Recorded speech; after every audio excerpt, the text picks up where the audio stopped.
So Ray Knightley is a farrier in Germany. He's had some experience and some trials with a couple of hoof wall disease affected ponies. So we thought Ray might be able to help out people here and provide some insights into what might work, what might not work. Yeah, it's basically, I'm not a scientist, I'm just a farrier. I've been working for about it's going on actually 28 years now, shoeing horses. And I had I don't really say it was an advantage, but picked up on a couple of Connemara ponies in Germany. When they turned up, they had basically fairly normal feet. How do I click this one? Just space bar.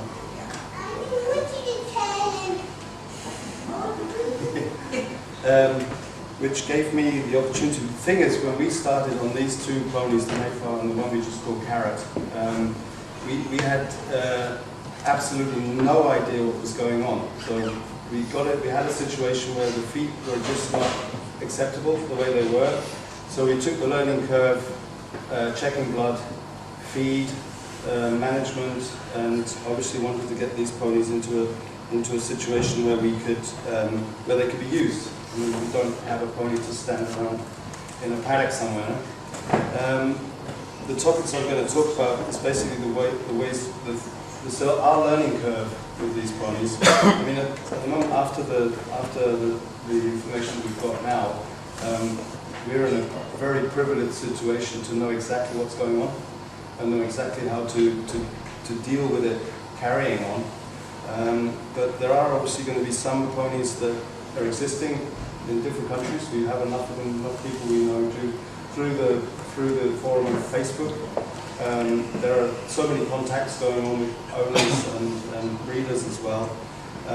So you're obviously going to be in a situation where, if you're going to continue breeding, which is not forbidden, that these animals are going to have to be managed in some sort of way. And we basically had the situation we started with no information at all and used different systems of shoeing, generous companies that let us use material for free, gave us stuff for free. Obviously they were hoping to market a product that can help with this situation, which we basically saw as a secondary white line, bad hoof condition, no stability in the hoof. Obviously the horses, as we talked before, were becoming sore, not stop lame all the time, but secondary problems with abscessing and things like this. We had then these few topics were basically what we used. This is basically our mascot in a way. Möhre, it's the German name for a carrot, which is a proper name is Rainbow Marielle. She's an affected mare, very badly affected, and I also say about her foundation is not the best. You know, she has flatter feet than the normal Connemara I've seen here. So, which in her case makes the problem a lot worse than if you have a horse a pony that has a very good foundation, a very good solid foundation without the disease. She was picked up by my customers. She's had two falls, which is basically a continuing thing, which will also be tested so we know that you can breed with the animals. The first thing we started to notice were white line disease. It's obviously a thing. We checked it out and obviously thought we were having problems with and some sort of deficiency in the blood or some sort of incorrect management, stable management, whatever was going on. So we systematically worked on each one of these to try and get this animal into a better condition. These things just ran out after a certain period of time, and we realized it's something else. We still didn't know what was going on. Obviously, the idea was, she was being bred with the idea was also to be able to use this animal. We got to the stage where just using different types of horseshoes, normal nailed-on horseshoes, basically trying to get the support right under the bony column, trying to sort the wall so we get a static within the hoof that is going to be manageable. There's not going to be any stretching. There's not going to be any tearing. We used all sorts of different shoes. We drew the clips up as far as possible, so where the clips were actually on a healthy part of the foot. We nailed up almost to the very carefully, almost to the coronary. There was also external substances we used, disinfection, and you get some, it's a little bit like using nail varnish to keep the wall together. We went through this whole process. You get to the stage managing it like that, depending on which horse. Carrot is a little bit different because she has, just because of her foundation, is not the best. We got to the stage where you start to getting a substance, you start to win, but then some environmental change, you suddenly get rain in Germany, or they get really muddy fields, and then basically the whole thing falls to pieces. It mostly falls to pieces at that point when you think you're winning, which is frustrating as a farrier, frustrating as an owner, frustrating from the farrier-owner relationship. If there's, because we understood nothing about it, so we just thought she had good English cat feet. You know? We went on. Daimler is a company from one man from Germany who invented the glue-on cuff system about 45 years ago. He had an odyssey with a laminitic horse, so he's a plumbing. He produces equipment for plumbers, pipes and plastic. So he had an industry behind him and was able to invent the cuff system. So we were gluing then with urethane glues over the wall, which is probably about the worst thing you can do because the wall is detached. So basically, as long as you can get the cuff in the right position, you think you're going into a situation where you're doing some good, and the horse, maybe at the beginning of the shoeing cycle, is a lot more comfortable. But at the end of the day, you're just going to lose up to the area where you've glued up to. You're just going to lose it, which is obviously you're going back to the beginning of the story again. This is basically, this will answer the question about the laminitic sort of confusion. This is a laminitic on the same pony. I mean, it's a terrible picture to turn up. Just a little story about this. I came up on the day when I wasn't actually working to sort out Mura's back feet. She'd had some issues with some abscessing on the front feet. I turned up alone at the stables, pulled the pony out of the box because I had some other things to do that day. Tapped her back feet. They were in wide wet shoes. They'd been in them for quite a while because she was just about to have her foal. So I had a mare heavily in foal, and then I removed the back shoes alone. Nobody there, no owner, no witnesses to the situation, which is in our job scary. And then what I basically found is this is a lot later after this, but I had a crevice. So basically the sole with the inner wall, I mean the white line was still intact, had dropped like this. So you have the back now? Yeah. Just The leaf bearing? Yeah. You've got it. Right. You got it. Yeah. That's it. Good.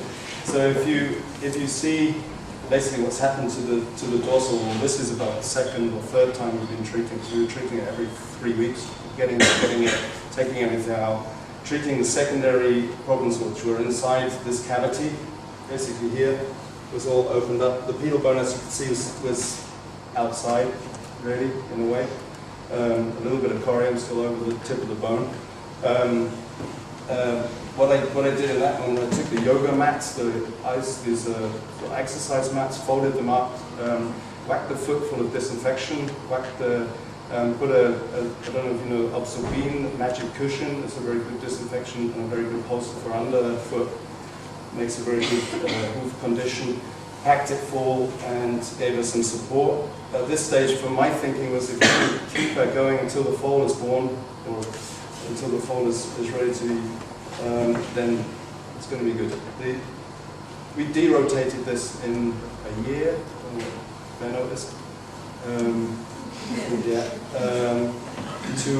To a hoof that was basically barefoot and looking relatively normal again. Normal is really the way to say it.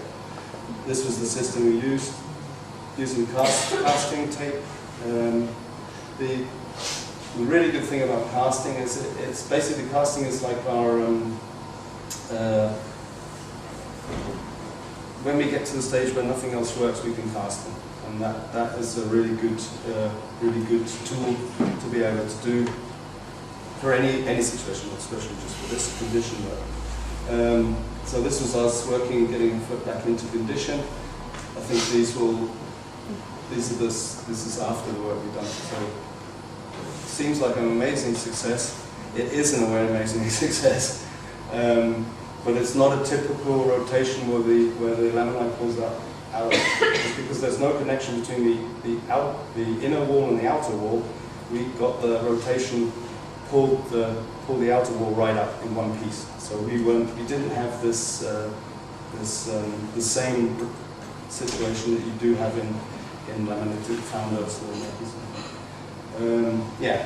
After this stage, we got her back quite comfortably barefoot, but only standing around in a soft field, not good working. We went back into shoes, got back into the same, what the Germans call the devil's circle. Translated in German, it's just basically, you just goes around full circle till you get to the position where the feet fall to pieces again. It's basically the situation when the wall gets longer than the apex of the sole, then the biomechanics on the wall start to tear it to pieces. And the sole sinks, the frog sinks, you basically get the whole thing falling to pieces.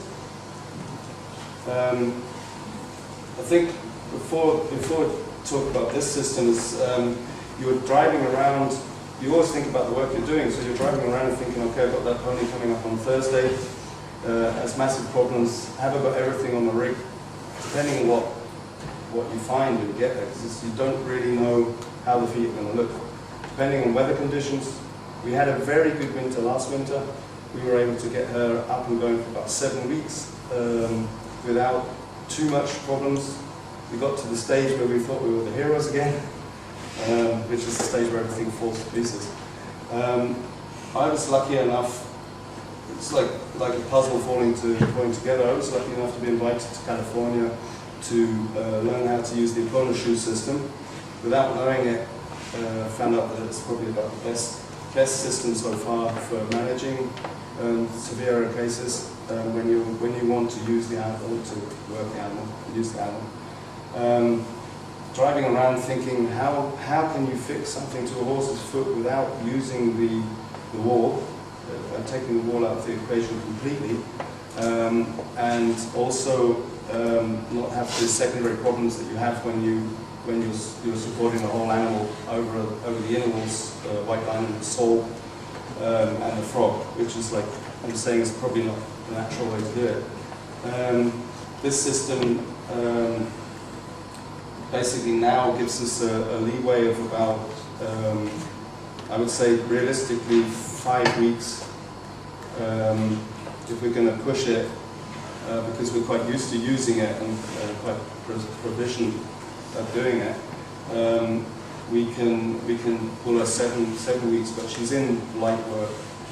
She's not working every day, but she's been ridden 2 or 3 times, 4 times a week, and also galloped in the forest and stuff like that. So she's gone from being a total cripple, if you can imagine the pictures of the X-rays of the hind feet before, to a pony that has I would say, a really good quality of life in the situation. How does this system work, Ray? I think if we can pass them around, just let them go through, that you're able to distribute the weight over a large surface of the sole, but using material that is not going to cause pressure on any of the internal structures. How do you fix it? You glue them? Yeah. What we do first is we clean up all the mess, everything that's a mess around the sides of it. Then you disinfect whatever areas. I just use alcohol. I use a Bunsen burner and go over any areas where infection, like nests are, and a really good new wire brush, so I'm not depositing any oil or anything onto the foot. I'm not quite sure what the name is in English, I've been away for too long. You have a spray can of that cleans brakes. Brake, CRC. yeah, that's it, yeah. So we use that to take any residue, any oil residue, any that we touched it with our fingers. Then we take acrylic glues. I'm using glues from Holland at the moment. There are Equilocks, there are different glues on the market. Acrylic glue has a lot of advantage because it's elastic. When it's stuck, it moves. It's not going to be as brittle as other glues. The first thing you do, you take no sole out, so you're not trimming traditionally. You leave everything in apart from what comes off with a wire brush. Then you fill the crevices with a dental impression material. There are different types on the market for horses. So you've got basically a platform you're standing on, leaving obviously the outer rim of the hoof clean. Then you apply the glue to the shoe. Then you put it on in the position you want it. You can also grind the brake over on. You can change the shape of them. You can fit them to the foot. And then if you have enough substance, if you're lucky enough to have some, usually back at the heels you have enough space just to get 1 or 2 nails in as well. And then basically the horse just puts the foot down. You can see the results straight away as you put the foot down. It's like thanks God or something under the foot. Yeah. So this is not, it's basically we've got to a stage where we've found something that we're quite satisfied with at the moment to manage. Yeah, this is Carrot is a really severe case, and I think if you have cases that are less severe, depending on, like I was saying before, the foundation of the horse is a lot better than her. A system like this system is a good way of getting the animals up and running and be able to use them without the secondary problems of normal shoes or having to cast them, which is also just a first aid. So I didn't talk much about barefoot. We've got a few fractions of people that keep them barefoot, but they keep them trimmed so short that the actual defect in the wool is not visible, which is, if you're not using animals, okay. If you're using them to some certain extent, people put boots on them, can be managed, but you have to be really careful that you're tuned into the animal and not harming it, because they're going to be lame on all four the same. It's going to be it's not going to show itself like a 1 foot lameness. It's like a tentative movement. I've seen people that don't even know how a horse should move properly because they're using the horses, their feet are too short. The horseshoes, to a certain extent, we've got the other case up here. She has, from her foundation, enough usually to keep her in shoes. It doesn't look good. If a passing farrier comes past and sees the job, they just think, which idiot has put these on? But she's manageable, she's been ridden, and we do have the opportunity, because of the other two systems, if we need it, to give her some first aid or to be able to sort out the problems as they come. Saying that the time span between each shoeing cycle is just short. As I said, 5 weeks with the opponent system, but if you're doing it other ways, you've got to be conscious, or the owners have got to be conscious of the costs that are going to occur over the whole time. So it's expensive. I don't know what you pay for shoeing here, but it's going to be that every 3 to 5 weeks. We got the diamer cuff. Can't be seen as these are the conclusions. It can't be seen as an acceptable option just because you're using the wall and the wall is useless. Then we have the cast system, which basically when it's done right, what I do is I treat the foot with whatever disinfection. I cast over the disinfection that I'm using to disinfect the foot, and then I take a shoe pre-fitted and nail that to the cast, which gives you enough traction and gives you enough support, and basically maybe even putting some foam under the frog just to give it some extra support from the ground, so the cast is not directly hitting. Casting is basically easy enough, accessible, but you have to be really careful with the coronary band. You have to be really careful how you fit them. You've got to be really careful with the position of the shoe. So that has to be learned.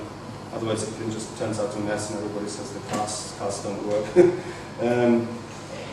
Glue shoe. I don't know if they have an example of glue shoe. Yeah. The glue shoe systems was sort of in the theory not a bad idea, because you're gluing the first gluing application is done over the sole. And so the shoe is a finished shoe, aluminium. It's covered in rubber. You put the first application of glue on the foot surface. You set it on the foot, and then when you stand the horse down, you make sure you haven't got too much glue on the sole. Then you wait, and then you can pull back the rubber, and you fill it out with glue, and it sort of brings back into the direction or the shape of the foot. You're filling out the crevices with glue, but you've got the same situation. You're not fitting the shoe to the foot, so your actual position of the shoe is usually not totally correct. And also you'll have the same problem that the foot will start sinking through the shoe. They're quite thick. So you're putting pressure on the outer wall to the extent that you don't really need it. And we basically came back to the opponent, which is what we're using at the moment, and seems to be our best option of management now. Yeah, that's it basically. How does the Apollo shoe compare to an ordinary shoe cost-wise for the owner? Yeah, it's difficult. It depends where you are, what the shoeing costs are, and whether you've got a farrier who's prepared. No, but the actual shoe itself. The shoe itself, yeah, more expensive. I think if you were, you're talking about, I don't know how much the shoe costs here. I haven't got such a. I mean, probably with the costs of 4 Apona, you could buy a box of shoes, 10 pairs. How long does the Apona shoe last? It's same amount of time as a normal shoe. Right. They also have applications with tungsten pins and also stud holes. If necessary, studs you have to be wise about what size studs you're going to use. Right. Can you reset them? Yeah. So they're reusable? Yeah, they're reusable. So sometimes they are damaged, so you say, okay, I'll take new ones. I'm basically keeping all the old ones at the moment and put them back on if somebody hasn't got the financial to have new ones. I think the company themselves, they would say you're in the same costs as aluminium hard bar on all 4 feet with the dental impression. Ray, are they heated like a regular shoe? Could any farrier do that? They're not heated, but any farrier can do it. You don't need any extra. The only thing you need is a glue gun, and you have to acquire the correct glue. But there's enough information. You can use Equilox, you can use, there are different glues in America. We use Glue U at the moment. The guys from Glue U are behind us as well. So they're testing glues that will be... I was just trying to be positive that that the shoe, the opponent is good, but that there are options to make it easy in use versus, yeah. Did you try, I don't know what the name of the shoes is, but I've seen them here, we used them in Ireland, I used them in California as well. Yeah. It's a plastic shoe that has tabs. Oh yeah, And you do the tabs onto the I front. think the biggest problem... And we actually had very good result, but they didn't last a long time, but they let us grow out enough for us to go back to. I think if you're getting, that was one of my sort of tangents of thought when I was in, at the start thinking about super glue type glues that are actually going to melt into the wall before they actually stick. So I think you could have good results. I think important is that you pack the shoe, because you have, if you have no packing underneath, if the packing and the sole can grow at the same rate, then you're not having the phenomenon that the shoe starts bending in towards the sole. See, we didn't have that happen.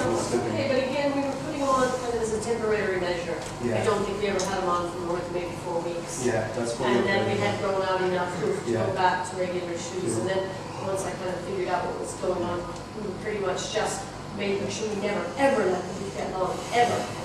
If you let the hoof get 2 days too long, gone, and you're back to square one again, so. The most important thing if you have a pony like this is the dedication to the animal and how much time and how much money you're going to invest into it. And that really, if you're in a situation where you have to weigh those up.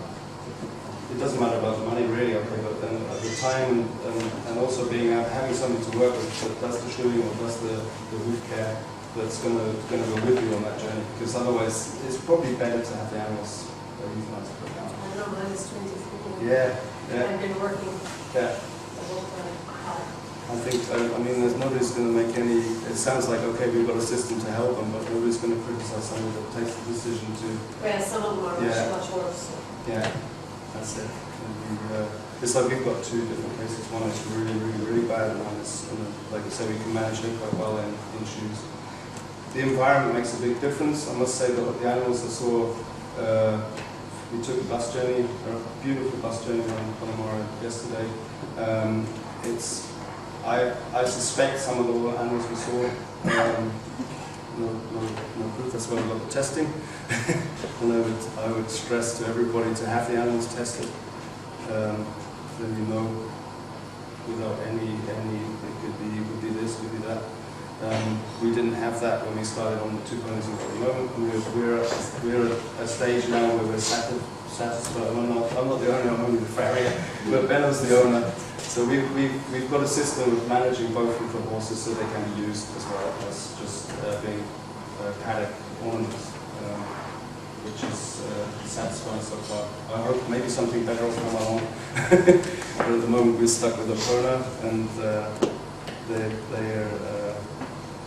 producing other products, and that's going to be anything that you're gluing over the wall is not going to work.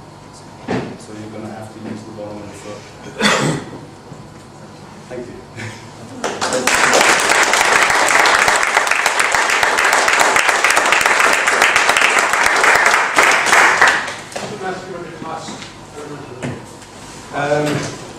Two questions. One is the cost of it, and the other is, can you speak about gluing? Are you talking about direct gluing or indirect gluing? Direct gluing.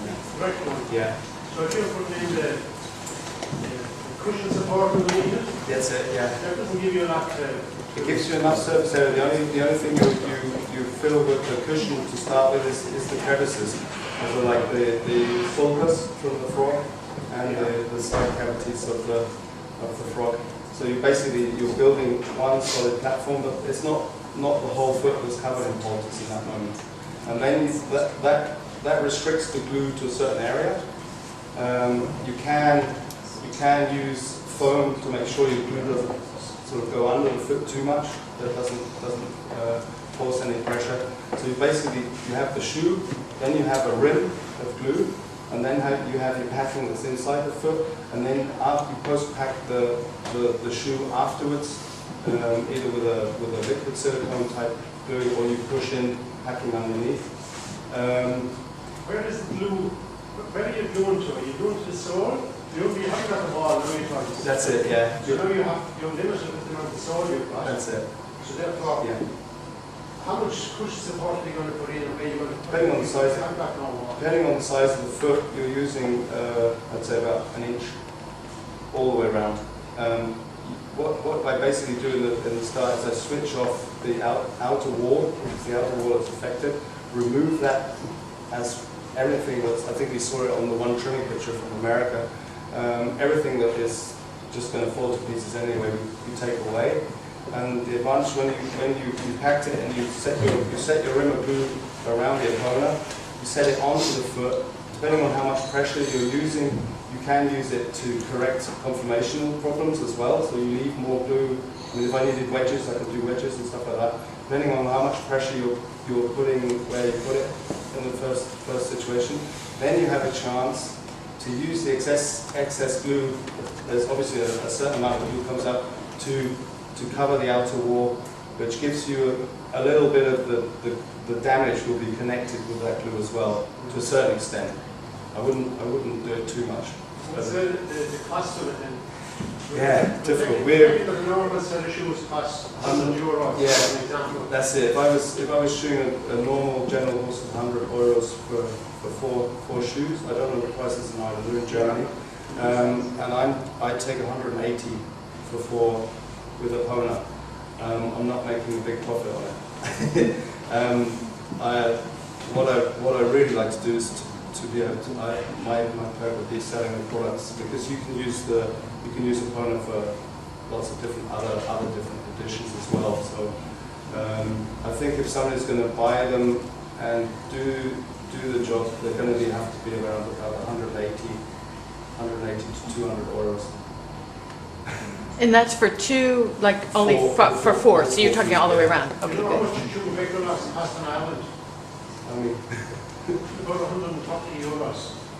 for Tube of Equinox? yeah. €130. Yeah. So how many would you put on a foot back? How many would you do? I can usually go about How many ounces would you use to put on each? 2.5 applications from one tube, one 320 milliliter tube. I use glue U. They're getting out bigger. They're from the Netherlands, so that's not as big as a problem from importing the glue from America with the customs costs and that.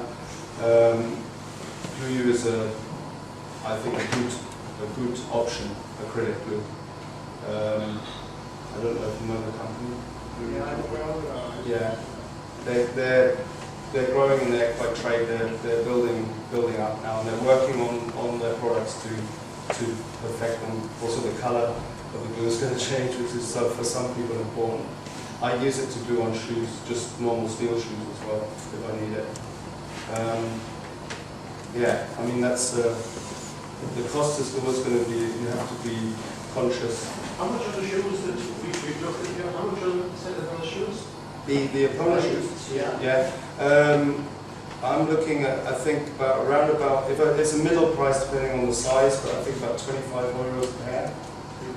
Yeah. It's €50. That's comparatively to normal shoes, it's not a... It's not, I don't know the Irish prices. Just right. Yeah. No, pair of shoes is 25, Yeah. €28. Okay, that's good information. Me, Yeah. I must say the environment here is, the horses I was looking at yesterday, you have a very sterile environment. It's a good, really good way to keep horses, the ones I was looking at yesterday. Because we have horses that are standing around in the muck, like they're on about 20 I mean, it looks clean for us, but you know, they're nice yellow straw, but they're standing in the box for about 26 hours without having to stretch their legs. And here these guys they seem relaxed and very friendly. Okay. Thank you. Thank you.